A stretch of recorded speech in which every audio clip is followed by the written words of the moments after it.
Mga kasama, maraming salamat sa inyong pagpunta rito. Ipakita natin sa ating panahing pandangal ang pagkakaisa ng bawat isang taga rito sa bayan ng Bawan, kung gaano natin kalaki ang pagmamahal ng isang tunay, malaya at ikalang isang makabuluhang gobyerno sa ating bansang Pilipinas. Ipakita natin! Mga kasama, ay huwag niyong kalilimutan ang kapartido namin. Senator Amy Marcos, Senator Camille Villar, Senator Pia Cayetano. Huwag natin kalilimutan. Malapit na akong dumating ang ating panahing pantagal. Ako hindi na magsasalita ng marami.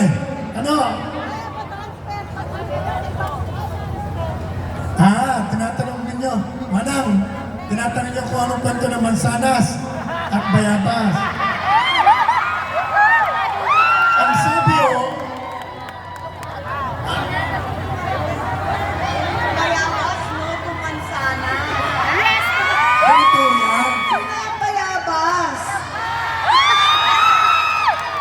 Mansana. Ganito yan. Ang sabi ko, hinahamon ko ang aking katunggali. Huwag na niyang pahirapan ang mga kakampi ko sa politika. Huwag niyang gipitin. Huwag niyang ipakulong. Huwag niyang ipadisqualify.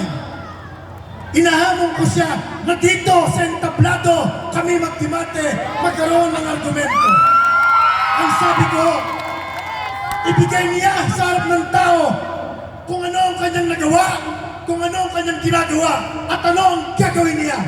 At ako, sasabihin ko sa tao kung ano ang aking ginawa, kung ano ang aking ginagawa, at kung ano ang aking gagawin sa mga susunod kong panunungkulan. Kailangan ibalik natin ang tamang politika sa ikalawang distrito ng lalawigan ng Batangas.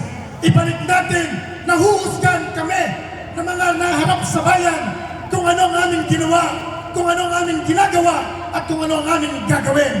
Hindi yung pananakot, hindi yung pagbibili sa boto at karapatan ng bawat isang Pilipino.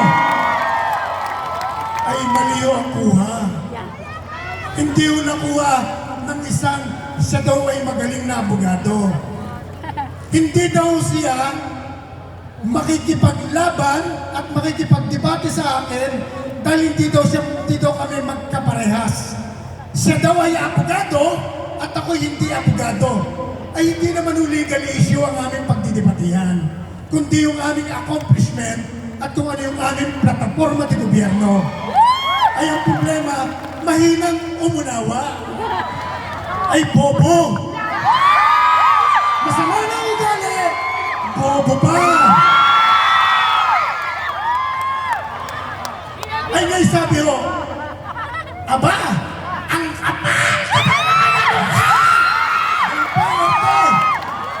ay siya naman ay hindi pwedeng pumarehas sa akin dahil ako ay mansanas at siya ay bayabas. Aba, ay namuna ho ako ay napikon. Pero napagtanto ko, batay muna. Mansanas siya, bayabas ako. Ay huwag mo natin kalilimutan na ang may susugat ang nagdala ng kasalanan mana sa atin ay dahil ng demonyo na nagkatawang ahas, kumuha ng bunga na mansanas, iniabot kay Eva, pinakain kay Adan, at yan ang nagdala ng sugat ng kasalanang mana sa sanglibutan. Pero huwag kayong mag-alala, ito ang inilingkod si Bayabas. Si Bayabas ang magsisilbing panglanggas sa sugat na ginawa ng mansanas na kasalanang mana sa ating bawat sanglibutan. Mga kasama, Manang, ang sinasabi ng aking katunggali. Kaya mga kasama, narito na ang hinihintay ng